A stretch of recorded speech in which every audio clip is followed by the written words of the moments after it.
Happy teachers day happy sir. Teachers day. বসো বসো বসো। আমি তো সারা বছর তোমায় অনেক প্রশ্ন করি, অনেক পড়াশোনা করাই। তো আজকে আমরা একটা খেলা খেলবো।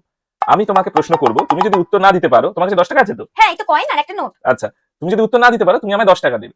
তুমি আমায় প্রশ্ন করবে, আমি যদি উত্তর না দিতে পারি, আমি তোমায় 500 টাকা দেবো, ঠিক আছে? আচ্ছা স্যার। আচ্ছা, তোমার প্রশ্ন করি তাহলে। হ্যাঁ স্যার। আচ্ছা, বলো তো পৃথিবীর অষ্টম আশ্চর্য কি? সপ্তম পর্যন্ত তো পড়িয়েছিলেন স্যার, অষ্টম আবার কোথা থেকে এলো? বলতে পারবো না। আচ্ছা, শ্রীলঙ্কার সিগিরিয়া। দাও টাকা দাও। হ্যাঁ স্যার আমি। আচ্ছা, এবার তুমি আমায় প্রশ্ন করো। আচ্ছা স্যার, বলুন তো কোন প্রাণী 4 পায়ে পাহাড়ে ওঠে আর 3 পায়ে পাহাড় থেকে নেমে যায়? তাই এরকম হয় নাকি? হ্যাঁ স্যার। আমি জানি না। ধ্যাৎ, হেরে গেলাম আমি। তাই না? আচ্ছা বলো তো কি অ্যান্সারটা কি?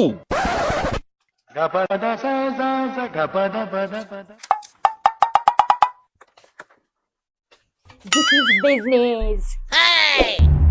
क्यों हिला डाला ना।